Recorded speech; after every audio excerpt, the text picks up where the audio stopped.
Beautiful,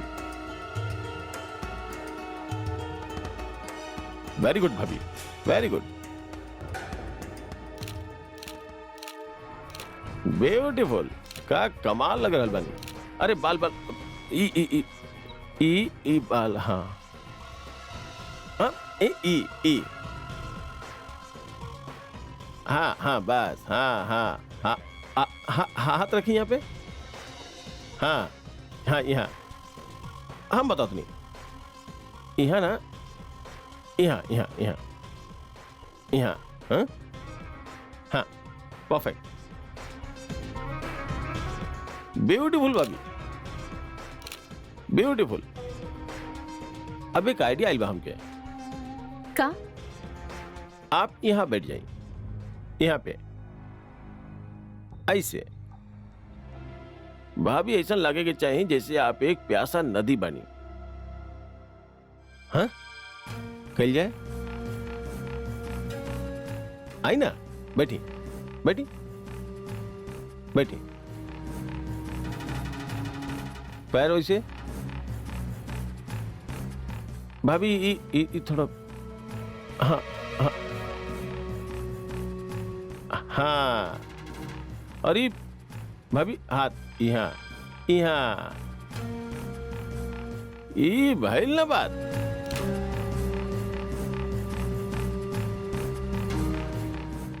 अनु, तोहार परीक्षा बाना तो फिर यहाँ काहे बैठल बाड़ू? जा पढ़ाई कर।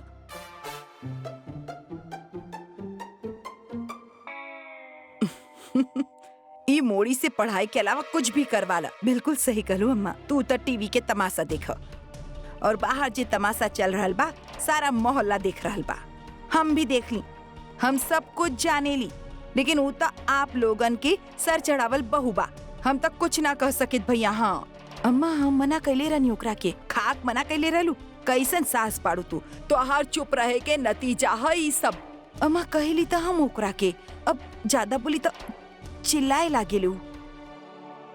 अब ई सब तो गौरव के कहे के चाहिए ना ओकरा के। हम का कर सकेली? खानदान के इज्जत के साथ खिलवाड़ बा ई सब, और हम बर्दाश्त ना कर सकित। अगर तू ना बोलबू तो हम बोलब। ना ना माँ, आप रहे दी।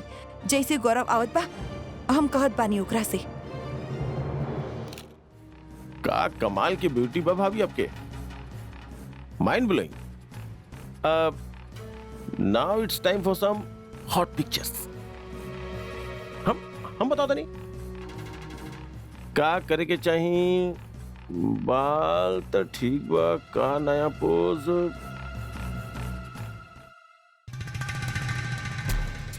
ई तनी सब ई का करल बड़े आप? दुनिया मरे ले ऐसा फिगर पे, और आपके पास तो बा, और थोड़ा थोड़ा दिखाई ना फिर। अरे बहन जी वाले फोटो से ना पोर्टफोलियो ना बनेला, समझ रहे बनी आप। अंग अंग खिल के आवे के चाहिए, तभी फोटो सेलेक्ट होकेला। चला कौन अच्छा सा पोज था भाभी, चला चला।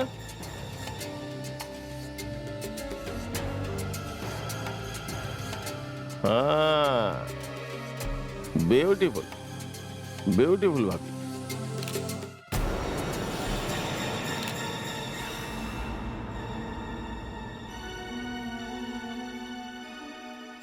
ब्यूटीफुल। क्या बात बा भाई, खुशबू तो बड़ा शानदार आ रहल बा। ऐसन का खास बा आज के मेनू में जे अपन खुशबू से अपन हाजिरी पुख्ता कर रहल बा? अब पहले खाते सही, फिर देखिए खुशबू की खुशी कैसे गायब हो खेले।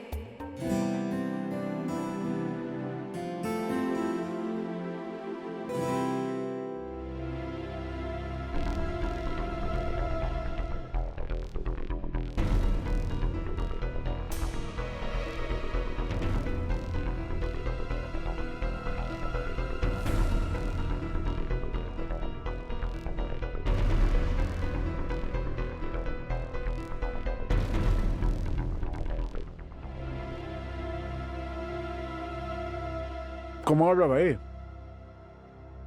इतना स्वादिष्ट खाना कैसे बन गया हमारा घर में?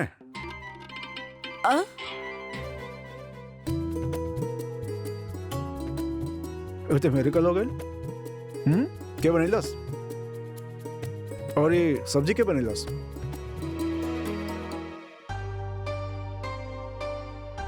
बहुत बढ़िया। देवर जी ये उर्मी बने ले बिया।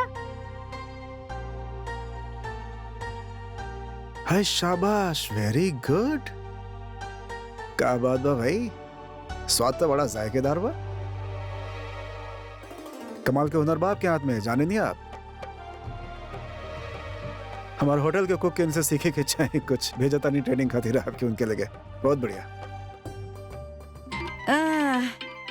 ये सही बा बेटा, बचपन से यही सब्जी हम तोरा खातिर बनावत रहली तो तोहरा के अच्छी ना लागत रहे।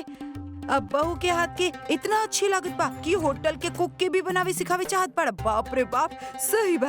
हाँ, चंगा ई बहानी इनके ई सब्जी पसंद आइल। क्या मतलब आपके, क्या बोलता नहीं आप? मतलब ई देवर जी ई सूरन के सब्जी बा।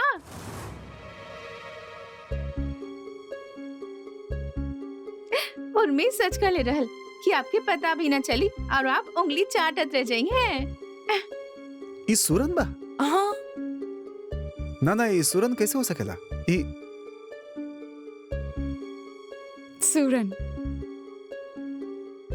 हम तो ना खाइला सूरन।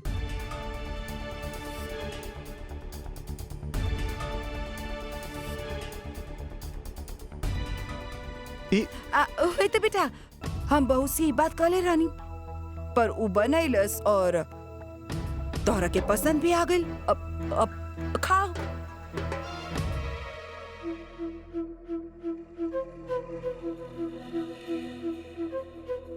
क्या मतलब आप जानबूझ के बनी ये सब्जी? जब आपके बोलनी हूँ, आपके पता बा, आप जाने नहीं कि आपके पसंद ना भाई सब्जी, तो फिर काहे बने नहीं आप? हाँ, का जतावल का चाहे नहीं आप? का हमरा से हरू काम कराए जो ना करे नहीं हम? बताई। अपना हिसाब से बदल चाहते नहीं हमरा के? सम्राट जी, हमारा ऐसा कोनो इरादा ना रहे।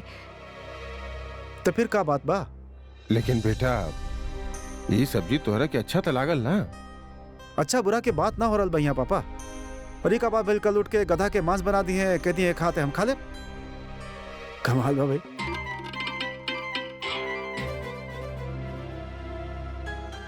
आप ऐसा काहे कह रहल बाड़े? हमनी ऐसा काहे करब आपके साथ?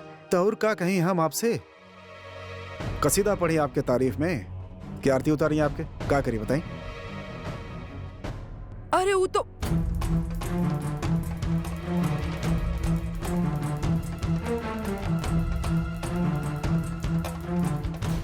अदिति।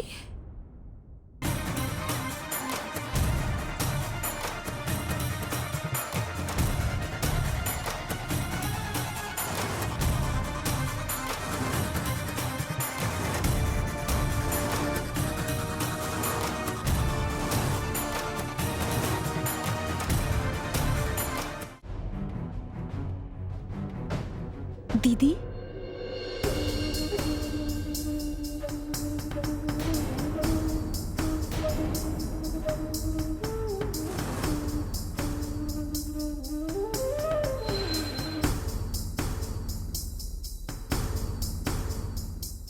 वहीं रुकी।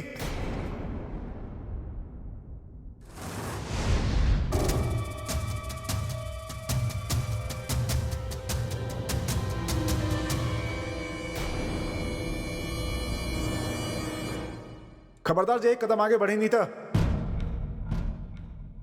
और हिम्मत कैसे भला आपके चौखट पे कदम रखे खातिर?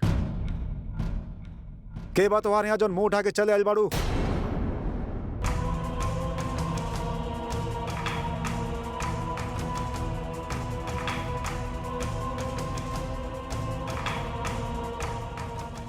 अरे कहा भइल? हाँ दीदी, कहा भइल बिटिया? तू ठीक तो बाड़ू ना? और ऐसे अचानक से कैसे आ गइल बाड़ू? हाँ?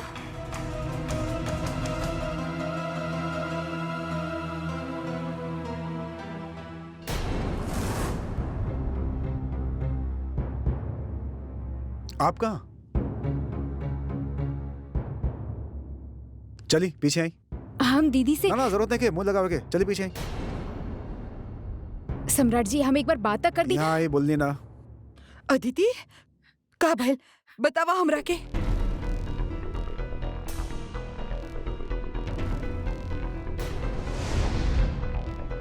आदिति रोवल बंद करा और बतावा कि का भइल बा।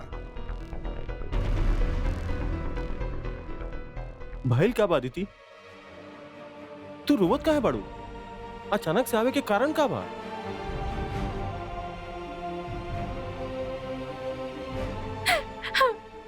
हमरा के माफ कर दी भैया, हमरा से बहुत बड़ गलती हो गई जी। हम आपके बात ना माननी। हम बिल्कुल ठीक कहत रहला, वो आदमी भरोसा के लायक नहीं के। वो हमके भी धोखा देलस।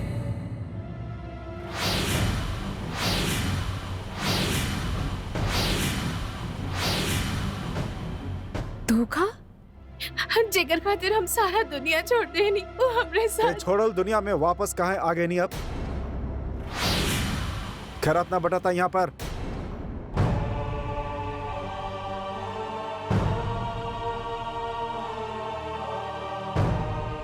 एक मिनट सम्राट जी, उनकर बात तो सुन ली आप। हाँ जान तो ले कि पहले बात का बा।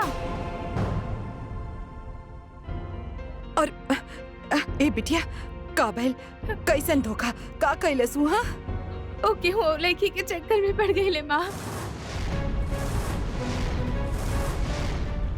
हाय राम। और हमार मंगलसूत्र। हाँ का भइल मंगलसूत्र के? हाँ ओके हो और नहीं के खुद अमृत चुराई के वो लड़की के दे दे ले।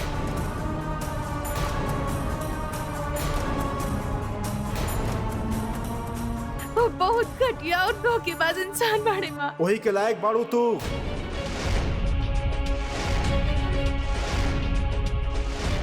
ये ओके के चादरे तोरा साथ। अब भुगता अच्छा से। खुल गई इनका आंख अब।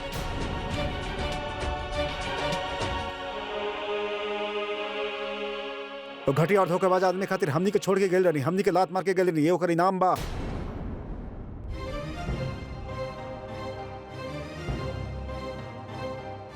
अब सुना ले लो कथा कहानी। चला जा यहाँ से, चला वहीं जा, यहाँ ना।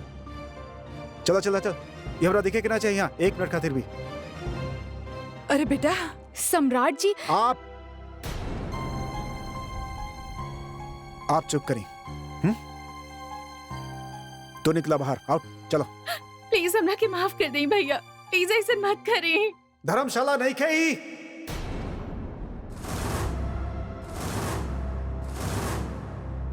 हमार घर बा।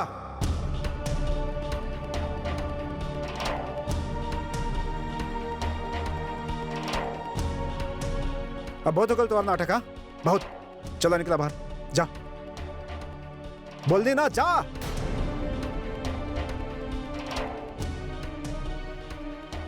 अब बेटा हम आप कुछ ना बोला। तू बाहर, आउट।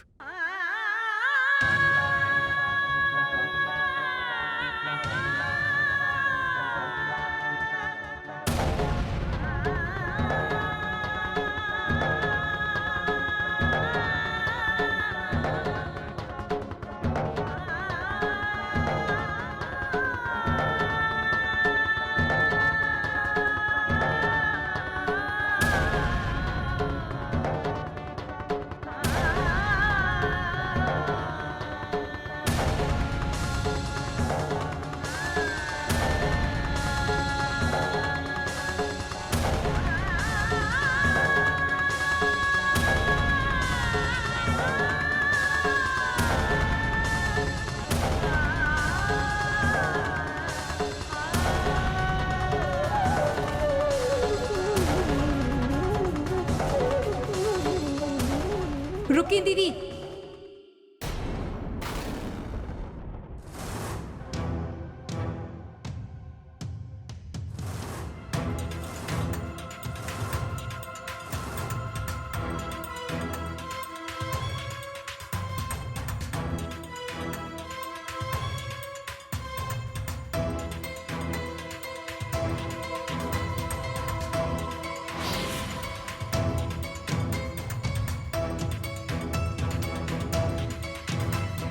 ये का करत हनी आप? सम्राट जी, दीदी बहुत बड़ा मुसीबत में बानी। ऐसे में वो कहाँ जाइए? और आई डोंट केयर।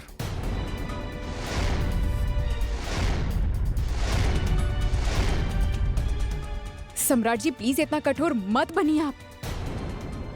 चाहे जे भी कैले होगी, लेकिन आज अगर आप इनकर मदद ना करबा तो के करी? आप माना या ना माना, आप ये रिश्ता के ना झुटला सकेले कि ये आपकी बहन बिया।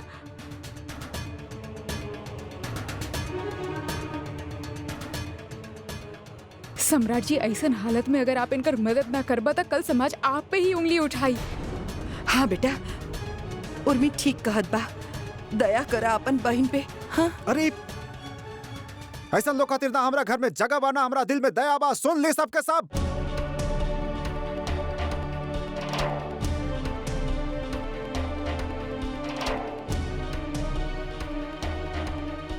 और उठाई उंगली समाज, हमरा कोनो परवाह नहीं खे, लेकिन ई हमरा घर में ना रही बस।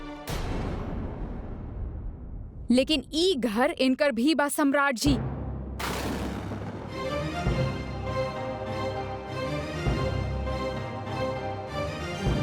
आपकी बहन भी आई। ई घर के बेटी होके के नाते पूरा हक बनेला उनकर ई घर पे अपना माता पिता के साथ रहे के।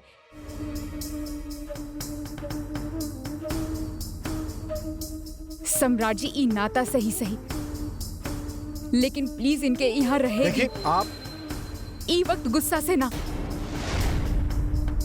धीरज से काम लेवे के वक्त बा।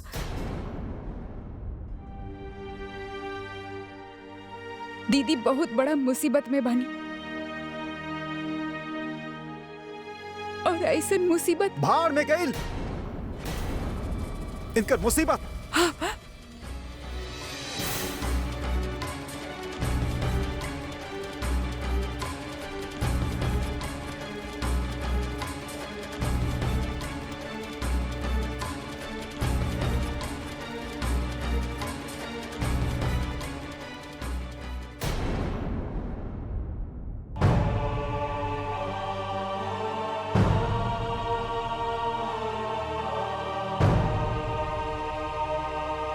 चुप हो जाए, चल।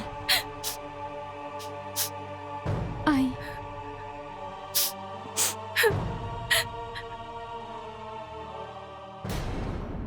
ये देखा,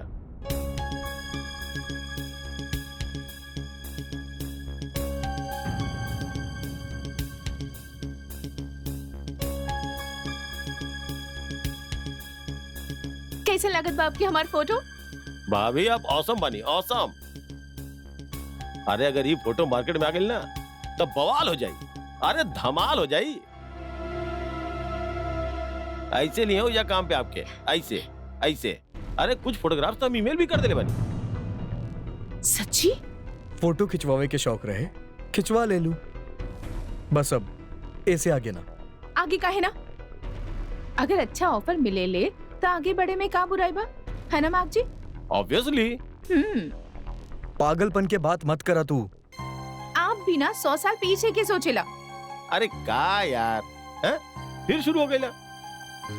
भाभी आप एक काम करा, आप जाके ना थोड़ा स्नैक्स के बंदोबस्त करा, और हम आज अपन दोस्त के एक विलायती चीज दिखाई।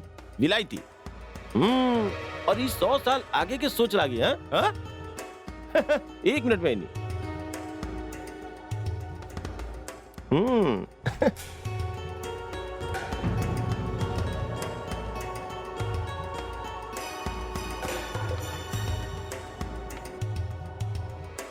अब मैक, हम दारू ना पिए ली, और ये घर में भी केहू दारू ना पिएला।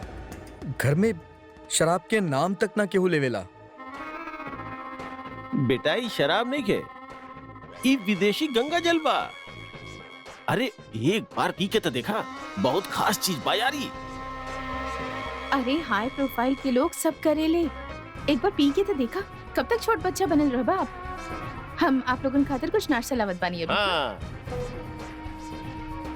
मैक, रहे देना यार। यार एक बार दोस्त खातिर पी ले, हाँ? एक ही बार। सचमुच बा, हमारी तो जिंदगी बर्बाद हो गई। कहाँ सोचते रहनी और कहाँ हो गई। पहला दिन से ही लड़का हमरा के पसंद ना रहे। अरे मना करत करत हमार जबान घिस गई। लेकिन तोहार भी तो जिद रहे ना, बिना कल के सोच ले प्यार में ही फैसला ले ले और फिर अभी सब। हम प्यार में अंधी हो गई रनी पापा, गलत फैसला रहल हूँ हमार, लेकिन आज समझ में आ गई बा। आपन साथ साथ आपके भी बहुत दुख देले बानी ना हम। ना बिटिया ना।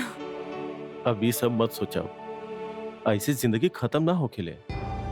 हाँ हम सब बानी ना तोहर साथ। चुप हो जाई। हम जानत बानी माँ, सम्राट भैया हमरा के कबो माफ ना करी है। यह चिंता हमरा के भी बा। हमार तो कुछ चले लगा सम्राट के सामने। आज अगर उर्मी बहू ना मनोले होखत तो सम्राट माने वाला थोड़े रहे। सच माँ, उर्मी भाभी बहुत अच्छी बानी, उनके भरोसे हमरा के हिम्मत मिलल बा, वरना हम कहाँ जाए, का करे। हमार तो दिमाग ही काम ना करत रहल।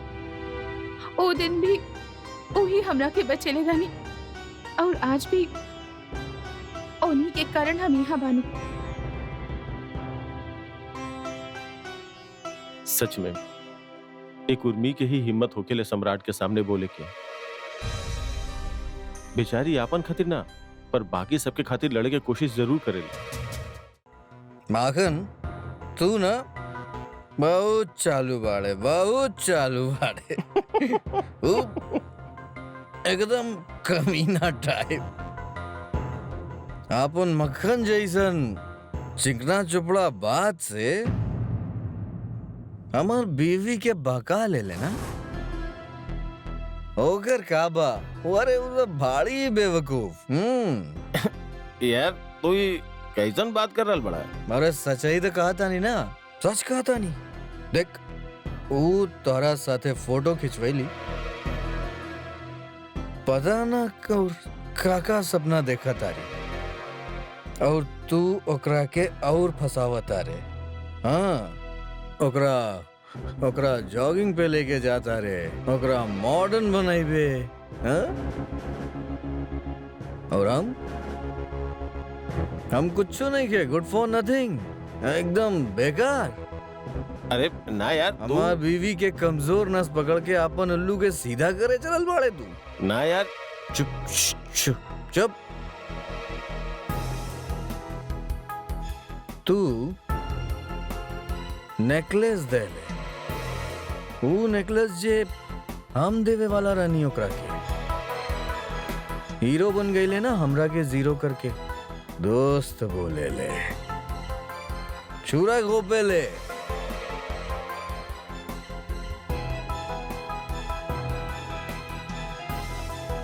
इक्का करल बड़ा।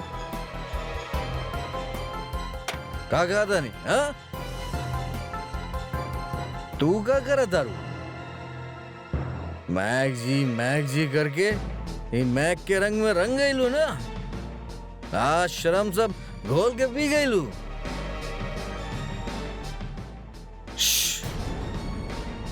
चुप, बिल्कुल चुप।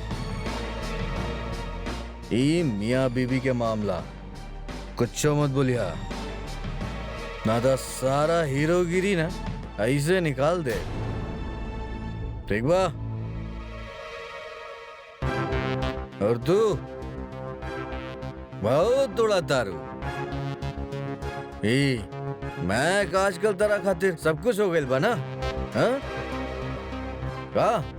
अब चुप हो जाएं प्लीज। तू चुप, चुप, एकदम चुप। हम बोलब, हम बोलब। अरे सब पता बा, समझत नहीं की का हम फोटो खिंचवाई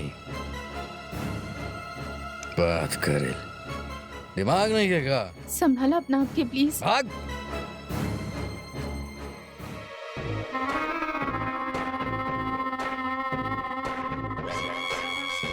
भाभी डोंट वरी, नशा में बा, सुबह तक ठीक हो जाएगी। करक जी,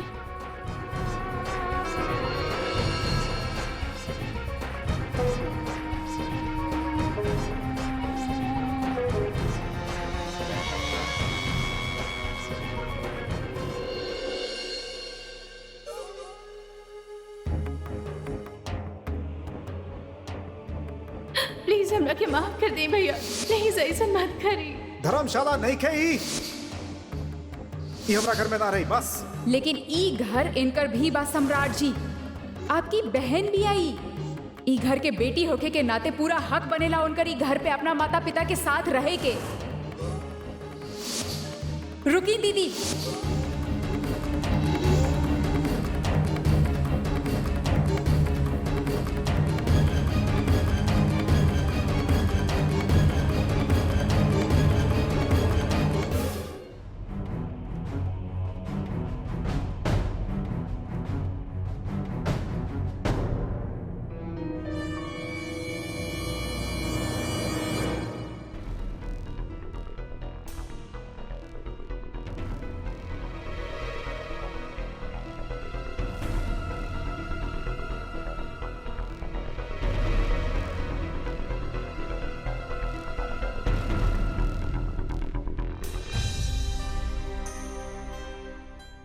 हम आपके नाराजगी समझ सकेनी।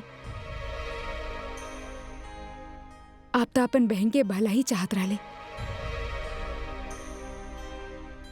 ई खातिर उनके खिलाफ रहले आप, और आखिर में बात भी आपके ही सही भइल। और अब जबकि इतना बड़ा सदमा से गुजरत बानी, ई वक्त अगर आप और आपके घर वालन उनकर साथ ना दी हैं सम्राट जी, तो वो बेचारी कहाँ जाइए? बिल्कुल हताश हो जाइयो।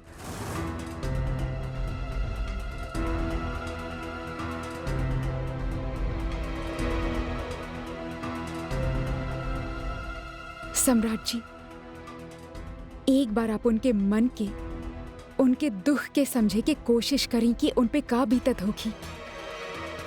जौन आदमी खातिर वो अपना सारा सुख छोड़ देनी, अपन सारा रिश्ता तक तोड़ लेनी, उहे आदमी आज तक उनके धोखा देत रहल। उनकर घाव कितना बड़ा होगी सम्राट जी। पिछला सब कुछ भुला के उनके प्लीज ही घर में रहें दी। आपके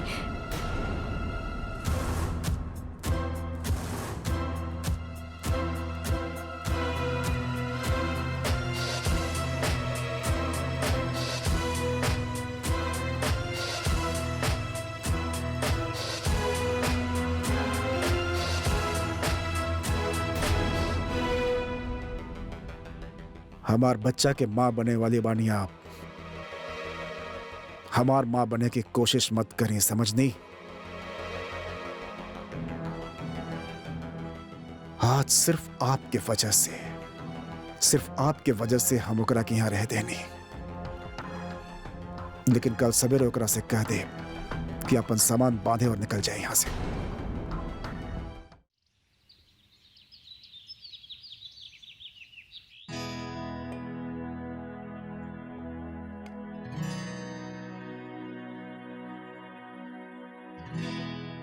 बेटा, माफ कही द अदिति के। बेचारी कितना परेशान बा। हाँ? जे कुछ भइल ओकर बेवकूफी के वजह से भइल बा। लेकिन बेटा, ऐसन हालत में वो जाई कहाँ? हम नाश्ता करी कि जाए का चाहता नहीं आप? अरे ऐसन काहे करल बा बेटा? बहिन बाऊ तोहार बचपन में उंगली पकड़ के चले सिखले बाड़ा तू ओकरा के। भटक गइल बा, रास्ता चाहिए ओकरा के बस। अरे माँ जी, आप पहले देवर जी के नाश्ता करे दें, फिर अपन बात समझाइए आप। एकरे में समझाइब का बा? हम तो बस कहत बानी। चल तू नाश्ता कई लई। ऐसे कैसे चली दीदी? नाश्ता तो करे के ही पड़ी ना।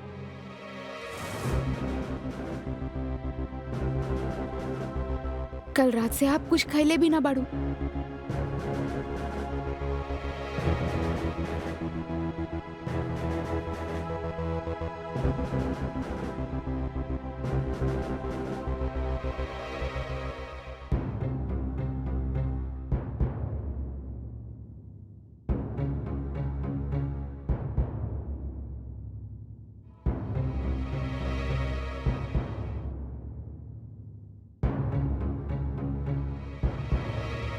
बैठी, हम नाश्ता लगा बतानी आई।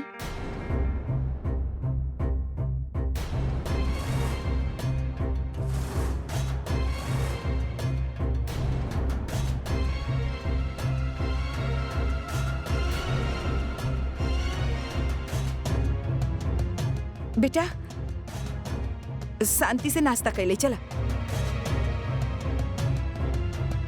चल बैठा, बैठ जाई, आओ। आप नाश्ता के बीच में काहे उठ गई? आप प्लीज नाश्ता आज करिए। तो हम बर्दाश्त कर लेंगे सवेरे सवेरे कर चेहरा देख के। काल से ना समझनी आप। आई होप कि आप एकरा के बता देले हो खब कि आज के आज अपन सामान बांधे और निकले यहां से।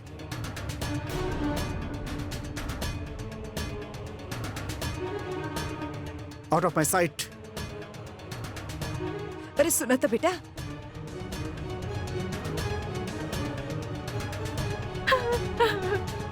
अदिति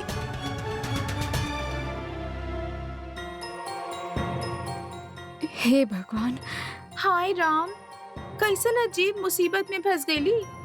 उर्मी, जाए तू ही समझावा आदिति के।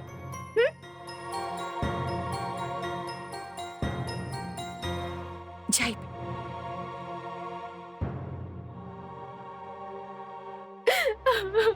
मत रोई दीदी, प्लीज मत रोई। बस ऐसे मत रो बिटिया, मत रो। तू तो अपन भाई के जानत बाड़ू का कैसन बाड़ू? हाँ, हमार वजह से भैया नाश्ता तक न कैले माँ। अब तो हमार शक्ल भी ना देखे चाहत पड़े। दीदी ऐसा मत बोली, ऐसा कोनो बात ना। आप मत रोई, परेशान मत होई। हम अपन सब कुछ खो देनी भाभी, ना ससुराल रहल हमार और न मायका। अब तो हर रास्ता बंद नजर आ रहल बा। ई देखा, आज तोहार बुआ बिल्कुल तोहार तरह रोवत बानी। चला चुप करावा अपन बुआ के। हाँ,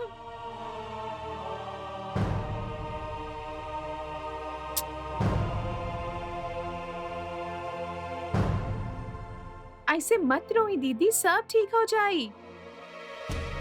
कीड़ा पड़ी उ लइका के। इतना बड़ा छल कैले हमार बिटिया के सतुनाश पिटा। अरे माँ जी, अब जे हो गइल से हो गइल, लेकिन एमें देवर जी गुस्सा होकर भी तो गलत नहीं खिबा ना। अब के घंटी बांधी उनके गले में।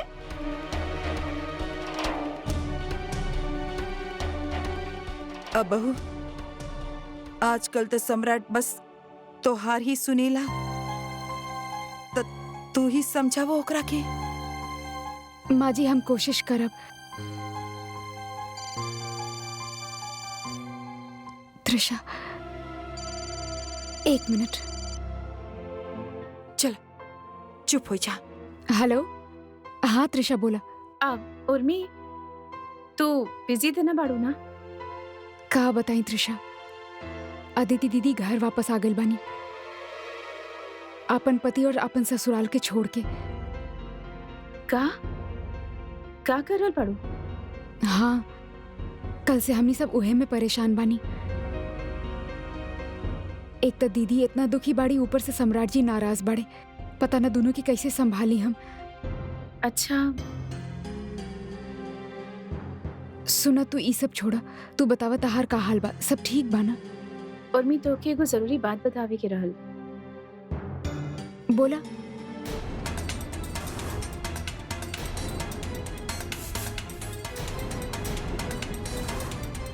एक मिनट।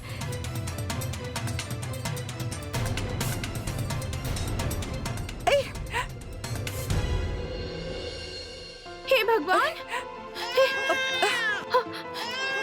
हे भगवान, हमार रानी, हमार सोना। हेलो हेलो, ऐसे कैसे छोड़ देलू तू ये बच्ची के यहाँ पे हैं? संभाल आवत नहीं कि बस परेशान रहलू माँ बने खातिर। हाँ माँ जी कौनो बात ना, मुन्नी के कुछ ना भइल, उ बिल्कुल ठीक बिया। ए बहू, अच्छा भल जे तोहार नजर पड़ गई। ए बच्ची ना तो चोट लग जात तो।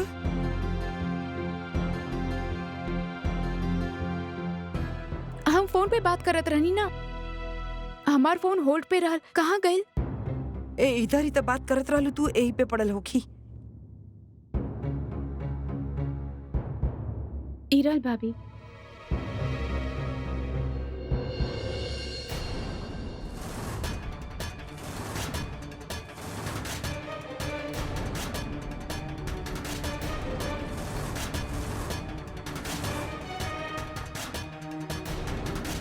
ई के बा?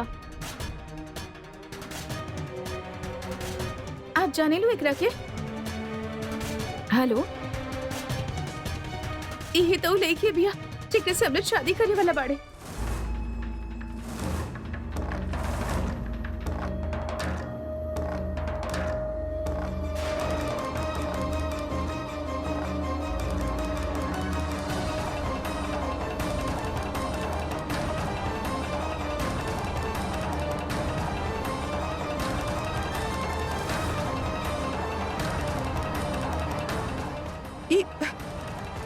ई का कहत बड़ू बिटिया? ई लइकी बा? हाँ माँ, इही के तो अमृत मंगलसूत्र दे ले रहले।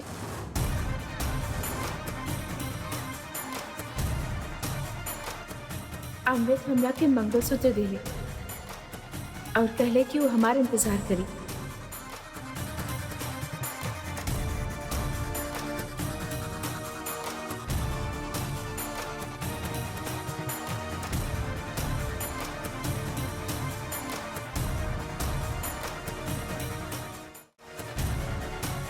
और मैं तो सुन सकेलू। हेलो, त्रिशाम तरह से बात में बात करत हनी। अब लेकिन भैल का ही तो बतावा। हेलो हेलो,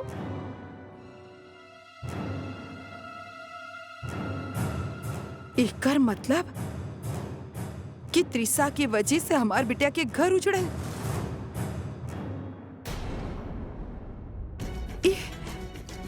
का दुश्मनी पाओ कर हमार परिवार से चाहत का बाऊ बर्बाद करके छोड़ियो लड़की हमनी के परिवार के। माँ जी ऐसा मत कहीं। ई बा के ई उर्मी के मौसेरी बहन बा का?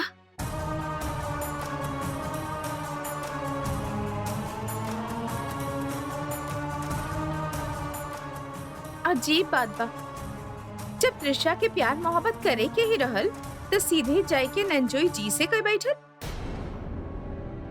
ई है तो बात बा, लेकिन के पता ही ना चलेला कि शादीशुदा बाड़े या कुंवारा बाड़े।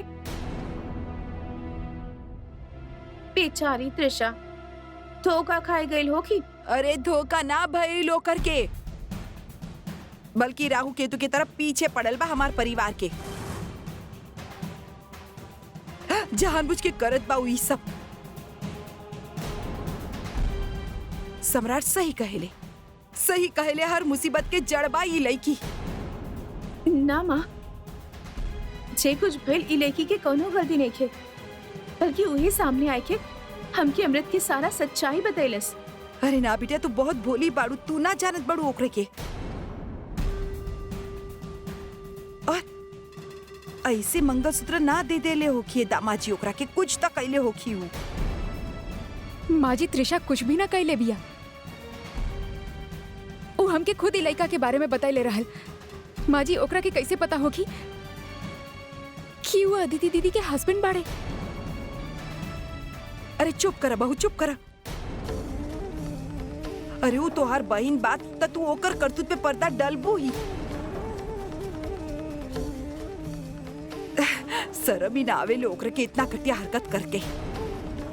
जैसे सब कुछ बिगड़े के बाद वो आई के सच्चाई आदिति के बताइले रहल, पहले ना बताई सकत रहलू कुछ भी बिगड़े से पहले भरना। ओकरा के तमार बिटिया के घर उजाड़ के रहल। माँ जी हमार बात के यकीन मानी, त्रिशा हमके पहले से बता चुकल रहल ई लड़का के बारे में, यानी दामाद जी के बारे में कि वो त्रिशा के पीछे बुरा तरह से पड़ल रहले। ना ही सिर्फ छुपैले रहने की उस शादीशुदा बाड़े, त्रिशा से शादी करे खातिर भीख मांगत रहे, बहुत दिन से त्रिशा के पीछे पड़ल रहे। हमके मालूम रहे दा तू, मतलब इतना दिन से त्रिशा के ये पता ना चल पाइल कि वो लड़का शादीशुदा बाड़े ना है। इतना नादान भाऊ, ए होशियार तो बड़ा बनेले। सम्राट के बारे में जाने का अंदाजा लगावेले ज्योतिषी बनी के, पर दामाद जी के बारे में कुछ ना जान पाइल। वाह भाई वाह। माँ जी त्रिशा के कुछ ना पता हो। अरे जाए दबो, जाए द, हम ना मानी ले सब बात, ऐसा हो ही ना सकेला। मान ली कि वो तोहार बहन बा, पर ई मत भूला कि ई तोहार ससुराल बा, ई तोहार ननन बा। एक दुख ना दिखाई देले तोहरा के जे ओकर बचाव करल बाड़ू तू। माँ जी आप ऐसन काहे कह रहल बानी? हमार कहे के मतलब बा कि एमे पूरा गलती अमृत जी के बा।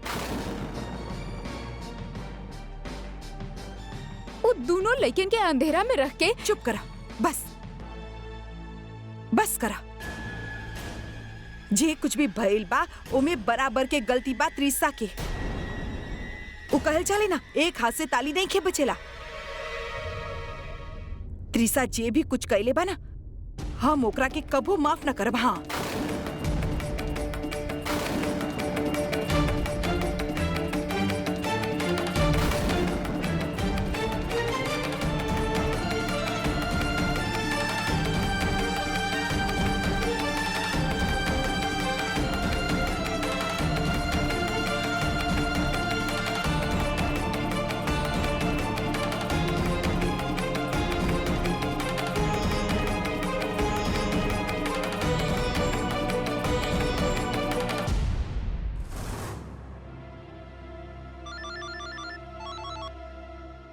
हेलो उर्मी, कहाँ हो गई रहल?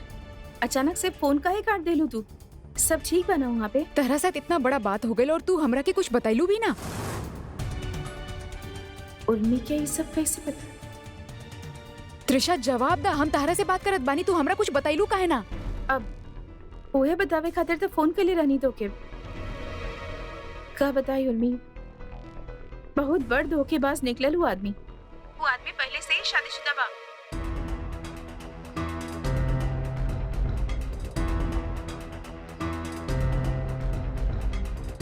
सॉरी, इट्स ओके।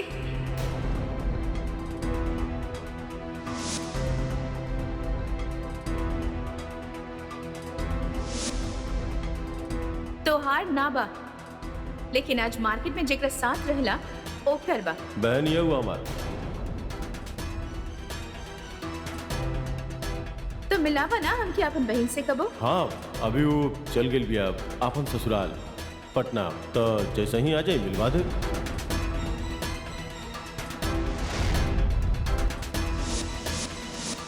तोहार बहन तो वापस चल गई है ना पटना अपन ससुराल, तो यहाँ कैसे बाड़ी तोहरे साथ? कौन बहन? हम बीवी बानी इनकर।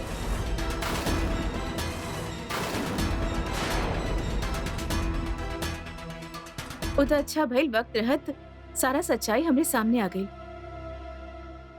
जिंदगी में पहला बार केहू हमके ई तरह से बेवकूफ बनेले बाड़े। उर्मी, त्रिशा ऊ केहू और ना, हमार ही ननद के पति बा, और उ लेडी और केहू ना, हमारी ननद बिया।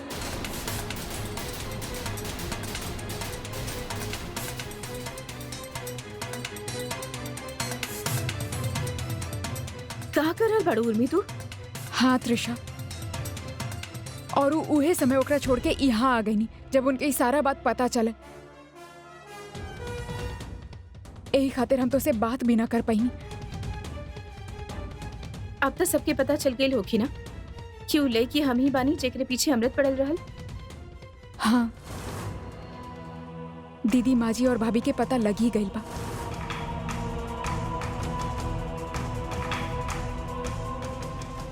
पता ना हमारो तोहार तार कहाँ से जुड़ जाले। एक बार फिर हमरा वजह से तोरे घर पे प्रॉब्लम होगी। ना त्रिशा, ऐसा मत कह।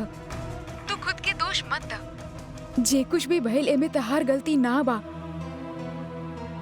वो आदमी तोहके बेवकूफ बनावत रहल, तहरे जज्बात के साथ खेलत रहे, गलत ऊ कइले बा तहरे साथ। हाँ, मगर कहे तो हो गई ना कि हमरे वजह से ये सब भइल बा। आई एम रियली सॉरी उर्मी। त्रिशा, प्लीज सॉरी मत कह। एमे तहार कौनो गलती ना बा। सुना, अभी तू फोन रखा, हमके बहुत जरूरी काम बा, हम तुझसे बाद में बात करत। ओके, बाय।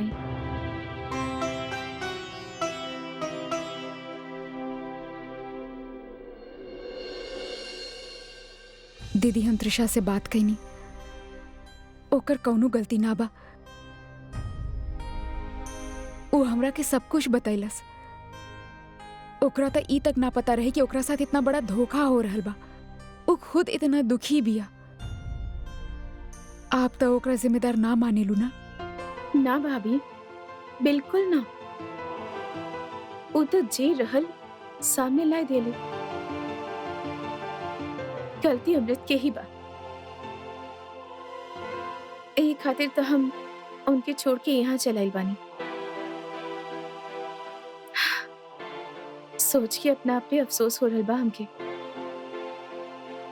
कि एगो आदमी जेकरे खातिर हम अपन सब कुछ छोड़ देनी, अपना आप से भी ज्यादा भरोसा कईनी, अपन परिवार वालन से रिश्ता तोड़ लेनी। और अगर ऐसा बेवफाई करी, ई सिला देई हमार विश्वास के, तो ओकरे साथ रहे के का मतलब?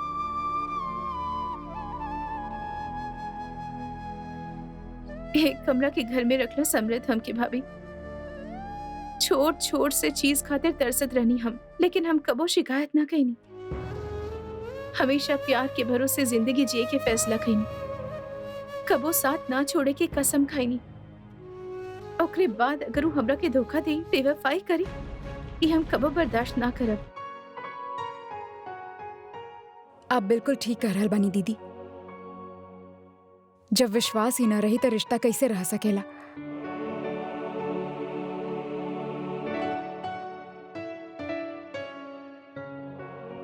हम औरतन अपन पति के 100 खून माफ कर सकेले, लेकिन धोखा और बेवफाई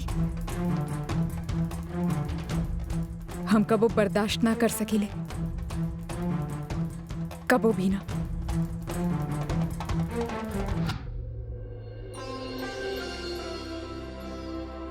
हम समझ सकीले आप पे का बीत रहल बा दीदी,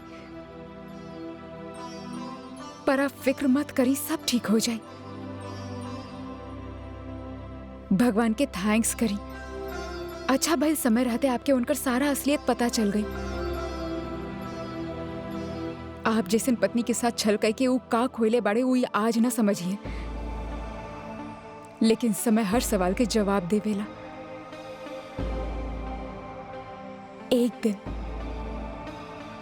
एक दिन समय उनके जरूर समझाए।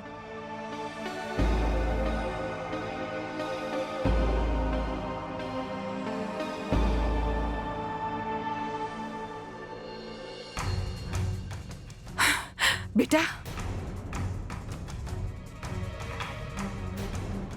का भेल सब? आप यहाँ कैसे? सब ठीक था बा? उर्मी, का भी अब प्रॉब्लम तो ना भेल बच्चा के?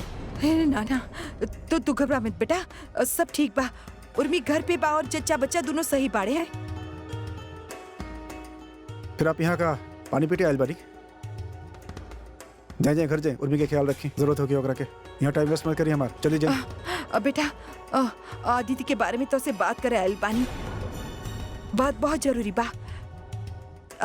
अरे तू भी सुन बा, तो तोरे पांव तले जमीन खिसक जाई। यहाँ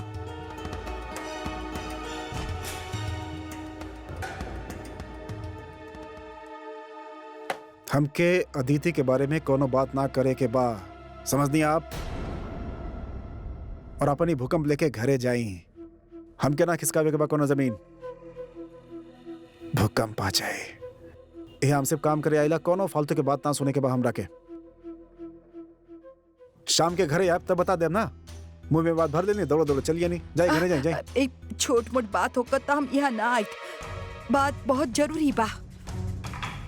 जानत पड़ा आदिति के घर बर्बाद करे में त्रिसा के हाथ बा।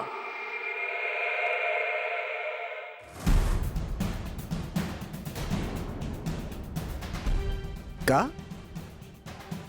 त्रिशा के? हाँ,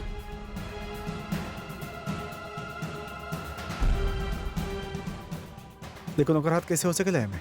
अय त्रिसा के चक्कर में पड़ गईले अपन दामाद जी। ऐसन मंत्र कैले बाऊ, जाने का कई बैठल बाड़े उ लड़की खातिर। यहाँ तक कि अदिति के मंगलसूत्र भी ओकरे दे देले। हाँ, कबो केहू के घर बसे में रोड अटकावेले ई लड़की, और कबो केहू के बसल बसाल घर उजाड़ी के वीरान करे पे टूट जाइले, केहू के खुश ना देख सकीले ई लड़की। और बेटा हमार बात एकदम पक्की बा, यही कुछ ऐसन कैले बा जिदामा जैसर काम कर बैठले। वरना तू सोच जरा, आज तक तक कबो ऐसन ना भइल। ई लड़की आइल और हमार बिटिया के घर बर्बाद हो गइल, तबाह हो गइल। हमके तो ऐसन लागत बा कि जरूर कोनो जादू टोना कह के ई दामाद जी के मती मारी देले बा। हाँ,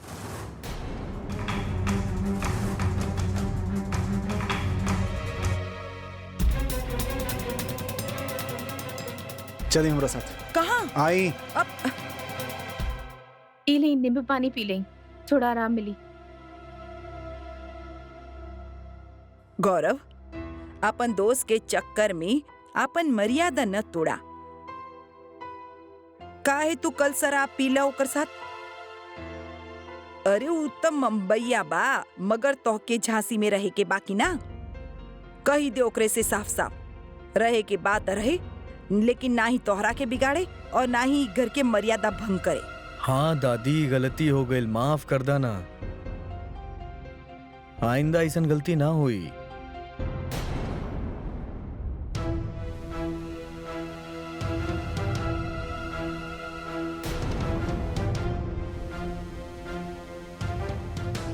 सम्राट जी,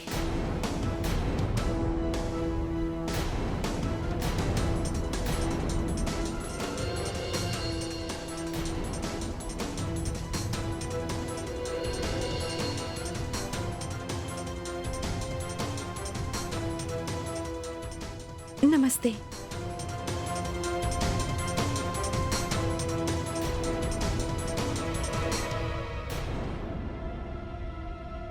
आप दोनों अचानक यहाँ आई एकदम अर्जेंट में।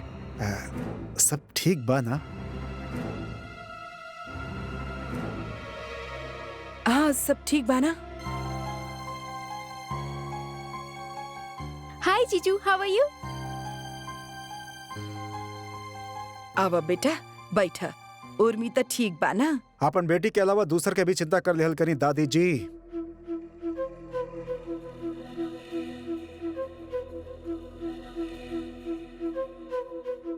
ताकि बाकी सब लोग भी थोड़ा चैन से जी सकें। ऐसन काहे कहत बाड़ा बेटा? कुत्ता कटले बा हम कैसे कहा था नहीं।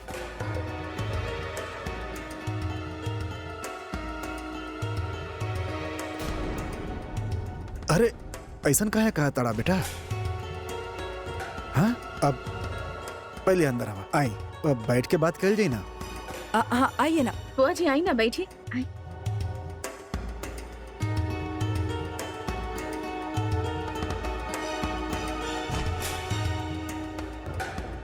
बैठा बेटा, बैठी ना, बैठी।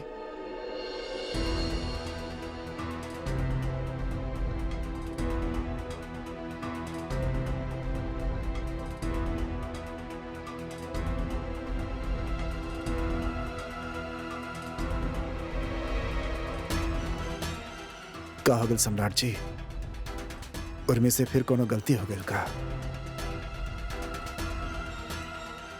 गलती तो हमरा से हो गई बहुत बड़। पापा, आपके यहाँ रिश्ता कई के?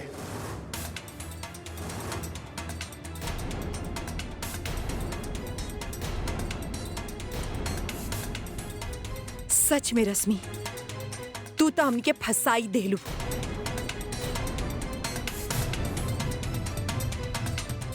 ऐसा का हो गई बुआ जी? का ना भेल भाई पूछी।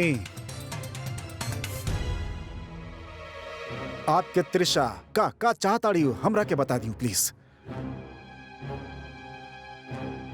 हम सबके बर्बाद करके कसम खैले बाड़ी हूँ।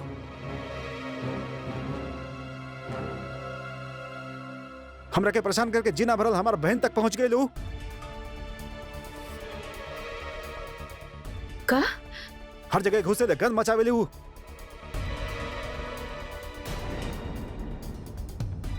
का भाई सब सरोज?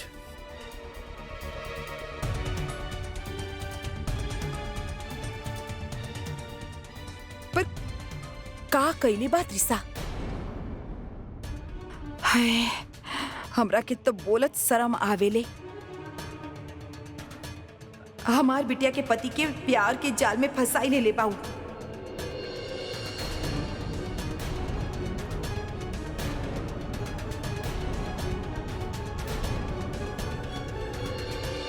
हमार बिटिया के घर तोड़ दे ले बाऊ। कहा? हाँ, अदिति ससुराल छोड़ी के घर आ गई बा।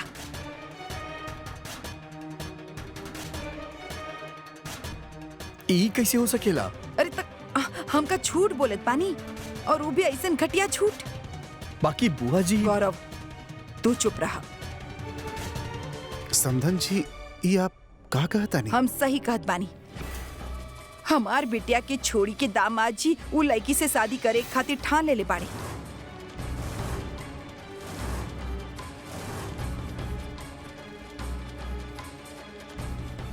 अरे उ त किस्मत अच्छी रहल कि समय रात अदिति के पता चल गई, और तो और अदिति के मंगलसूत्र चुराई के अपन पास रखवाई ले सु।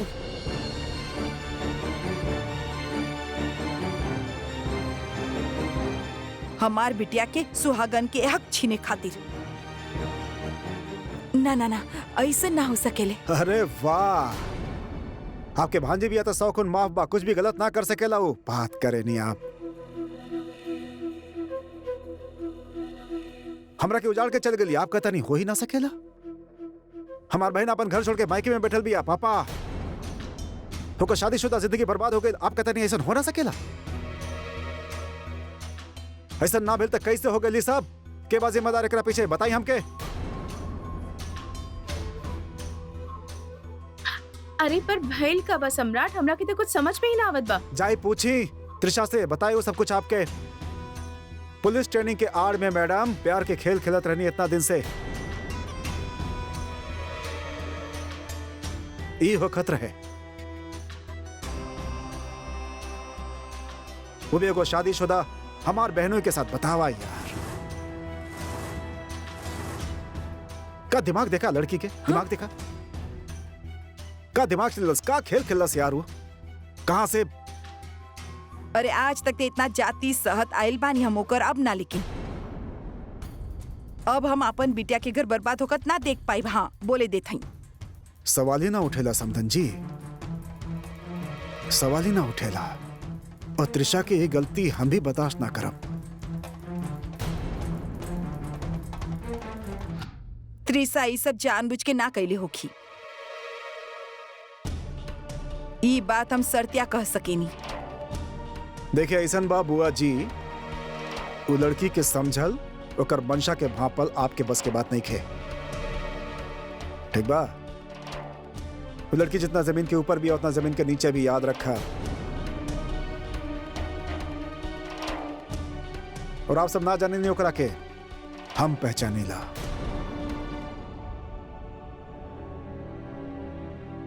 बिल्कुल बिल्कुल सही कहत बड़ा तू सम्राट।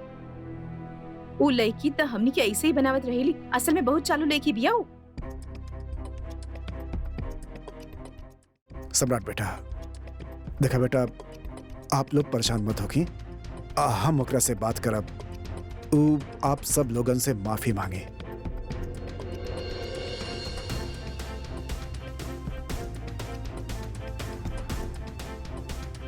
और समधन जी, आपके बेटी से भी माफी ना चाहिए हमरा के। उसे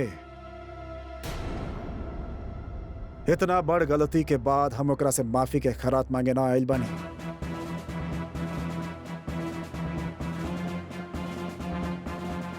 तो फिर कह दियो ओकरा से फौरन इस शहर छोड़ के चल जाए।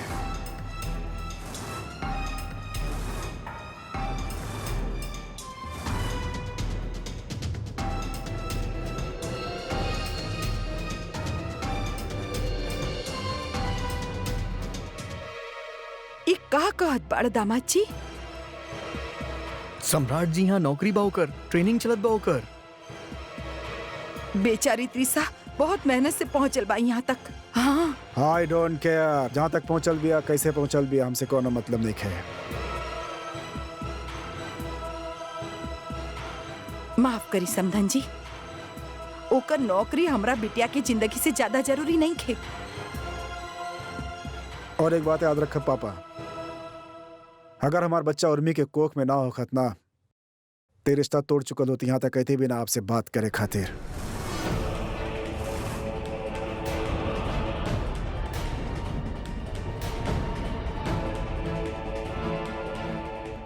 हमारी बात सुनी पहले आप, इसे आप देखी जौन सही बा उहे करी, ना तो हमार भी लिमिट बा, वो क्रॉस हो गए था बस फिर हम खुद के भी ना रोक पाए। भूल जाए हम कौन होके वाला बच्चा के बाप बानी कि होके पति बानी।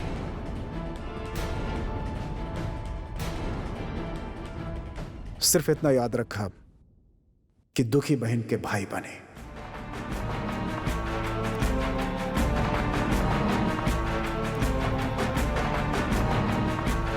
क्या बोला था नहीं पापा?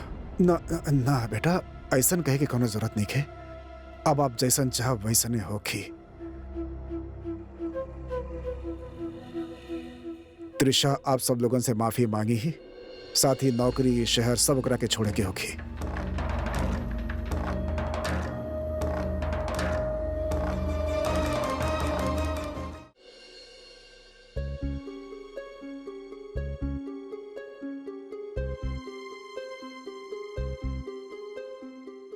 आज तो हम बर्दाश्त करने नहीं, सवेरे सवेरे एकर चेहरा देख के।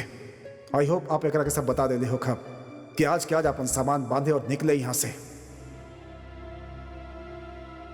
आज कौनो भी तरह सम्राट जी के दीदी के हालत समझावे के होखी। ई बात खातिर उनके मनावे के होखी कि दीदी के यहाँ रहे दी।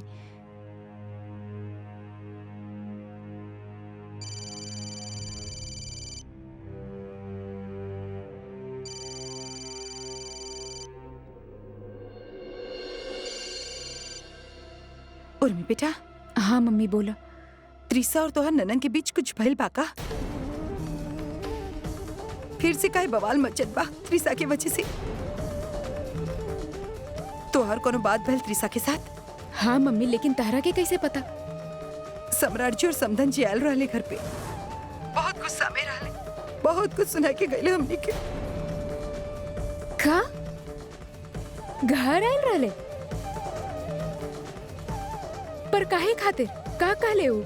पहले तो हमके ये बतावा कि तोहरे के एकरे बारे में का बतावा। मम्मी हमार बात माना, एकरा में त्रिशा के कौनो गलती ना बा। वो बिल्कुल निर्दोष बिया, वो कुछ ना कैले बिया। अरे त्रिसा निर्दोष बात, सम्राट जी और समधन जी इतना बड़ी सजा काहे सुनाए के गईले ओकर खातिर? सजा?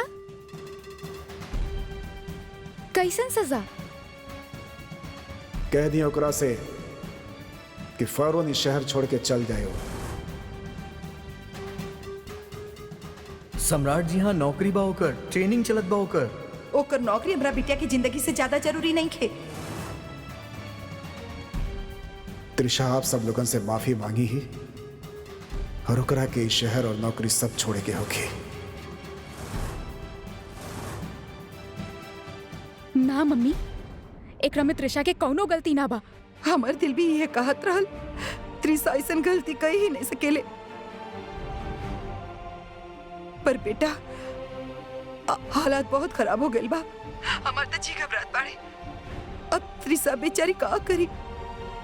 ओकर जिंदगी बर्बाद हो जाए ना बेटा। ओकर इतना साल की कड़ी मेहनत पे पानी फिर जाई। ऐसन कुछ ना होगी मम्मी, तू बिल्कुल टेंशन मत ले, त्रिशा कहीं ना जाए। इतना साल के मेहनत के बाद वो यहाँ तक पहुँचल बिया, हम ओकरा वेस्ट जाए ना देब। बिना गलती के हम त्रिशा के सजा ना होके देब मम्मी। सजा ओकरा के मिली जे वाकई में गलती कइले बा।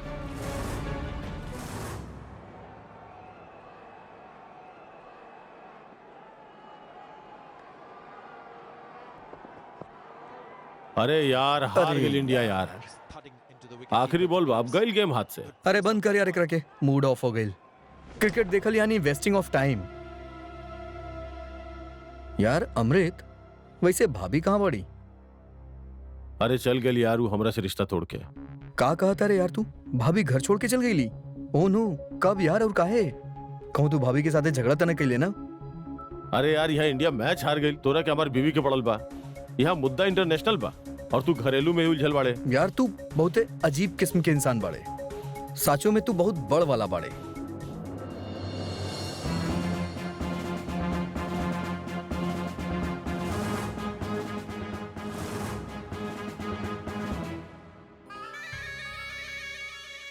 अरे यार तू लोग टीवी देखे ना, यहाँ आ जाले और कोनो जगह ना मिलेला तोरा के आ जाला टाइम पास करे। अरे वैसे ही कितना टेंशन में बानी यार, मन नहीं लग रहा बा हमार। तू प्लीज जा यार।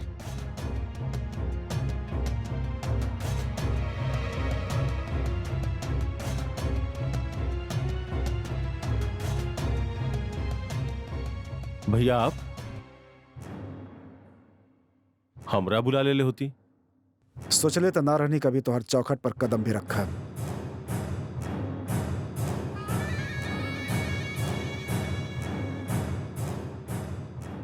लेकिन तुहार रिश्ता मजबूर कर देलस।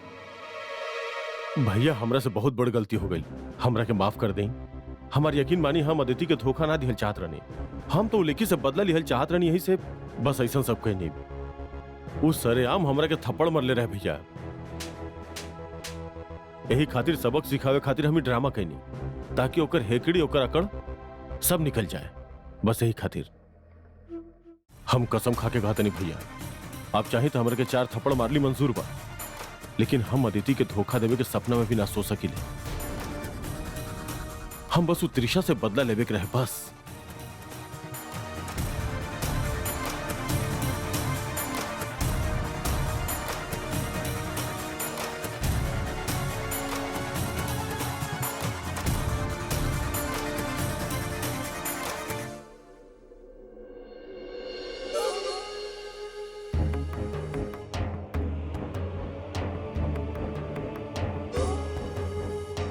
बहुत सही।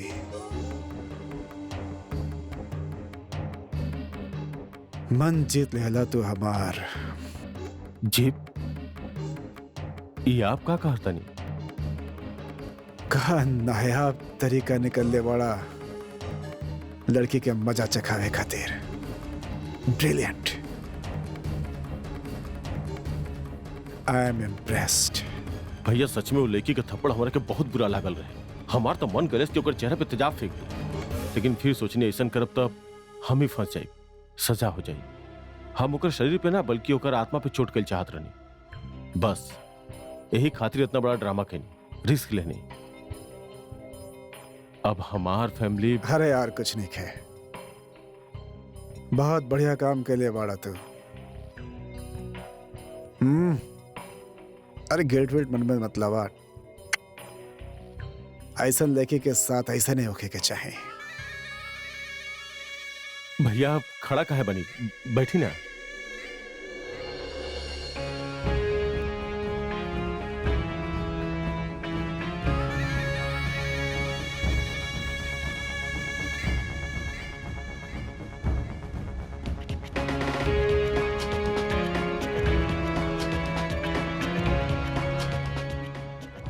भैया इस सब में हम अदिति के खो देनी। वो गलत समझ बैठल हमरा के, हम ओकरा के बहुत हट गए। अब चल गए हमरा के छोड़ के। हम बात करब ओकरा से, समझाए। Don't worry. आ जाई वो तोहरा पास वापस। ना भैया रह दें, वो इजे रहे तो अच्छा बा। और वैसे भी हम ओकरा के कभी कुछ दे ही ना पौनी। जे सुख के वो हकदार भी अब हम ना दे पौनी। महल में रहे वाली लड़की कई छोटा सा घर में रख ले बनी।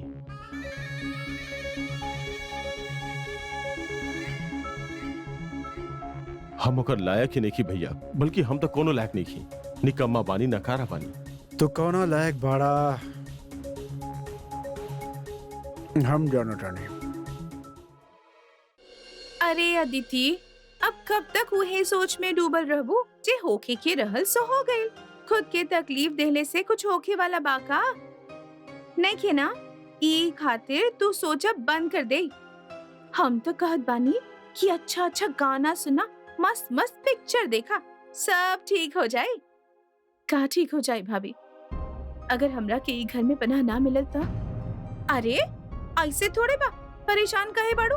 सब ठीक हो जाए, बोलनी ना। भैया आपकी तरह ना सोच लेना भाभी। ए ले आरती ले, तू भी ले। माजिया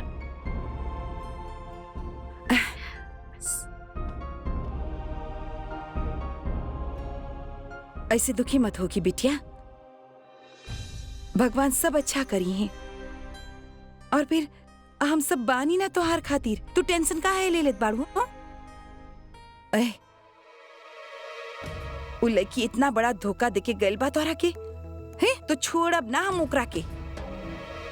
हाँ, सबक सिखाई ओकरे के, तू देख लिहू।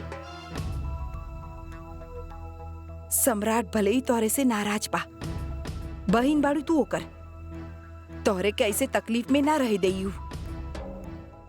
हमारी परेशानी के क्यों कुछ ना कर सकेले माँ।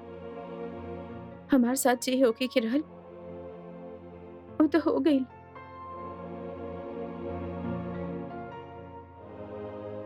ई बा बिटिया, पर उ लड़की तोहरे के धोखा दे के गइल बा ना, तो ओकरे के आपन कई के सजा भुगते के ही पड़ी। अच्छी चीज के बल पे इतना उछलत बानी ना, तू देखो उहे सब कुछ छोड़ी के जाए के पड़ी ओकरा के। जाए दी ना माँ, ये सबके का मतलब? और गलती ओकर नहीं खे, खुद अमृत के बाड़े। वो तो बस कारण बन गई। धोखा और मन में खोट तो अमृत के भरल रहे।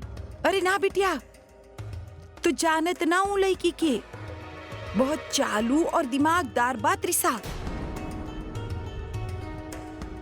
ऐसन खेल खेले ले कि सब नाचत रहेले। हमके तो ऐसन लागत बा बिटिया कि हमरा दामाद जी के भी ना उहे फसैले बानी। एमे त्रिशा के कौनो गलती नहीं खे माँ जी। उ कुछ भी ना कैले बिया।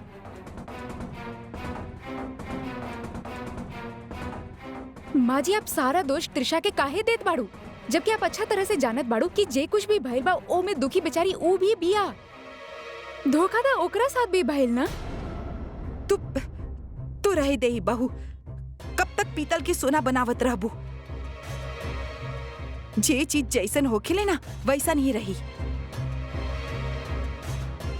और सम्राट सही कहेला कि ई लड़की खुला बैल बाड़े, क्योंकि कोनो अंकुश नहीं ओकरा पे। अपन मन के करेले, अपन मन से चलेले। अब पढ़ी लिखी के ई गुल खिलावत बानी, कबो एक करता कबो ओकर घर बर्बाद करत बानी। पता ना काहे ओकर तेरी नजर हमेशा हमार परिवार पे ही रहेले। अब हम ही तय कर लेले बानी कि ई कांटा निकाल के फेंक दे के ही दम लेब हम। हाँ माँ जी, हमनी के परिवार से कोनो दुश्मनी नहीं खे ओकर। अगर ओकर दोष होखत त हम ओकर पक्ष कबो ना लेले होखती।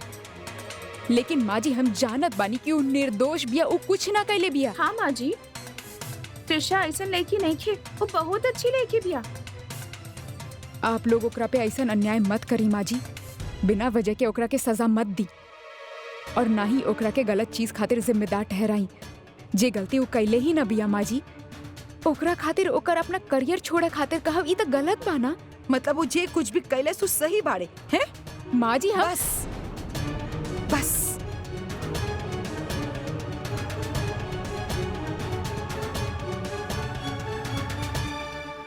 ऐसन बा बहू, ना ही तू हमरा से बहस करो और ना ही हम अपन रोना रोवा। अब वो लड़की इस शहर में ना रही।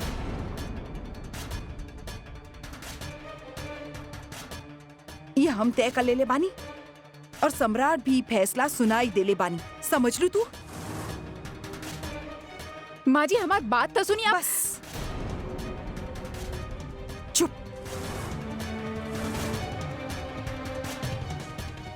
एक शब्द ना सुनब हम। सच कहता नहीं। अरे का ना कहनी ओकरा खातिर हम। और उर्मी कितना बार लड़ल त्रिशा खातिर। होली में खुद उर्मी हमरा यहाँ ना आए ताकि त्रिशा यहाँ आ सके, और हम लोग ओकरा के अपन बेटी के जैसन अपन कलेजा से लगा के रखनी। लेकिन भाई साहब हम आपसे विनती करता नहीं, बात करी चाहे जौन कुछ करी, लेकिन ओकरा के अब यहाँ से वापस बुला ली। ऐसा ना हो कि सब कुछ बर्बाद हो जाए। ये अब का करत पड़, केकरा से बात करत पड़? भाई साहब जौन भी होके शहर छोड़े खातिर अगर नौकरी भी छोड़े के पड़े तो ओकरा के करे खातिर कहीं, वरना हमार बेटी के घर बर्बाद हो जाए भाई साहब। अरे एक घर ते बर्बाद कई चुकल भी आऊ, भगवान करे अब बस हो जाए। अरे आप केकरा से बात करत रहने? वो भी ई तरह पदम जी से। जे कुछ भइल ओकरा में त्रिशा की कोनो गलती नहीं खे। अरे अभी अभी उर्मी से बात भइल, ओकरा के सब कुछ पता बा। त्रिशा के पढ़ाई के साथ खिलवाड़ ना कर सके नी हमनी। ओकरा करियर के बर्बाद मत कर, ई सही नहीं खे। अच्छा, अगर करियर से इतना ही प्यार बा ओकरा के, ते को शादीशुदा इंसान के साथ प्यार के नाटक काहे कैलसु? अरे आप अपनन के बात ना मानी के वो लोगन के बात पे अंधा विश्वास करत बड़ा। जब वो लोग पराया नहीं खे, आपन बाड़न। सरोज आपन बेटी के कोनो चिंता नहीं खे तोरा के? अरे सरोज, ई कैसे भूलो ताड़ू की उर्मी पेट से बिया का झेले के पड़त हो कि ओकरा के वहाँ एकरा वजह से। हाँ पर बस बस सरोज, बस बहुत सुन लेनी हम। अब हम उहे करब जौन हमार बेटी खातिर सही होखी, बस।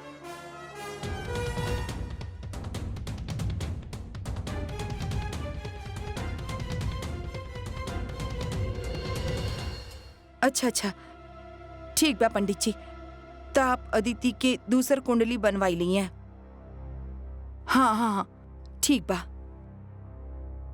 उर्मी बहू जी सम्राट से बात भइल बा का? ना माँ जी अभी ना भाई।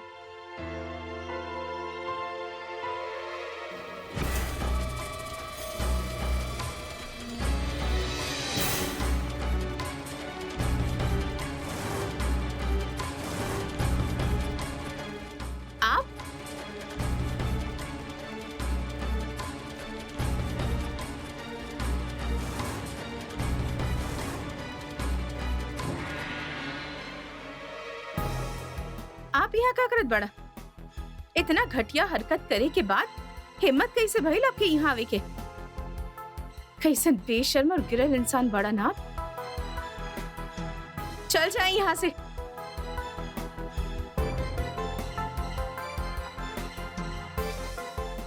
एक घर के चौखट पे पैर रखे के लायक ना बड़ा आप। जाए यहाँ से। हम लेके आइल बानी एकरा के।